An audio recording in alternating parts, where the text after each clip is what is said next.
Hey everybody, Sean here. I'm still at X10, having a lot of fun. Right now, what I'm about to play is the new Left 4 Dead 2 DLC called The Passing. This is DLC that's coming out at the end of March, so let's go ahead and get right into it.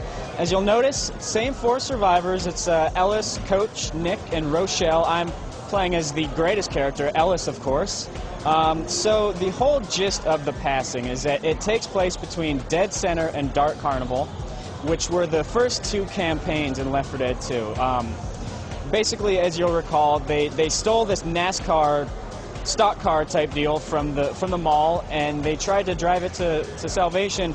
It didn't quite work out as well as what they were hoping, so they got stuck in traffic at the beginning of Dark Carnival. And so The Passing sort of fills in the gap between those two campaigns.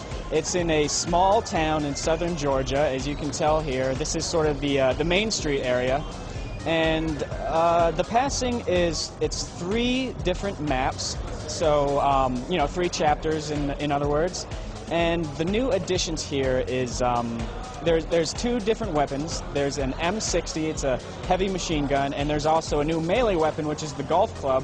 Unfortunately, the golf club is not in this particular build that I'm playing right now, but the M60 is, so hopefully I'll be able to find one of those while not getting tanked to death. Let's head inside into this pool hall. Ooh, I believe this is the gun that we were looking for. Oh, I like the look of this thing. Let's go find some zombies to shoot up, shall we?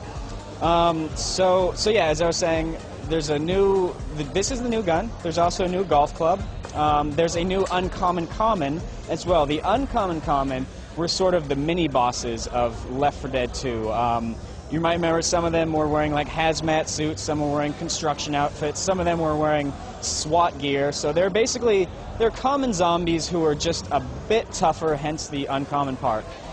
The ones in Left 4 Dead 2, the Passing DLC, those guys are called Fallen Survivors. And basically, the way Chet Falasek from Valve described it to me a moment ago is, imagine if the survivors that we're seeing here were not immune to the virus. So, as you know, they're able to get attacked by zombies left and right, and they're immune. So they don't take any damage, which is certainly nice for them, but not so nice for the Fallen survivors. So basically, those are guys that are equipped with all the gear of a normal survivor. So they've got like cool guns, they've got gear, they've got med kits, they've got pills, they've got whatever you're gonna find on your normal survivor, but they are infected by the virus. So they're a little bit of a threat to you. Now, they're not quite the same as a normal one, because if they see you, chances are they're going to take off running. So you might wonder, why would I attack them if they're not too much of a threat? The answer is because they have all that cool gear. And say you're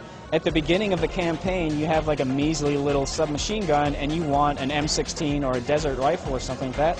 Why not go after them? They might even have one of these sweet M60s like this one right here. So yeah, that's what the Fallen Survivors are all about. So, you know, a new little wrinkle to the Left 4 Dead 2 formula. Should be pretty cool. I haven't encountered one just yet. They're supposedly pretty tricky. They'll, you know, like I said, they'll take off running. The other really cool part of The Passing that I should have really mentioned at the very beginning, because it's definitely the highlight, is the fact that you encounter the original Left 4 Dead survivors at the beginning of this campaign and again at the end. And what my buddy Chet Falasek told me is, oh, guess who just fell off the ledge? The dumbest guy in the world, moi. What he told me is that you run into them, and towards the end of the game, that final last stand at the end of this campaign, they're actually going to help you out, and they'll sort of like help you in the fight. Oh, there's a spitter. Took that one out. Those ladies are nasty. I do not want them to get near me. So I asked Chet about dialogue. There's going to be a whole bunch of new dialogue in The Passing. Ellis has got some new stories about his buddy Keith. Francis, you remember Francis, the biker from Left 4 Dead 1, who hated everything in the world. He hates vans, he hates zombies. Oh, he probably hates witches too. I shouldn't have startled that witch. Oh gosh. Oh boy.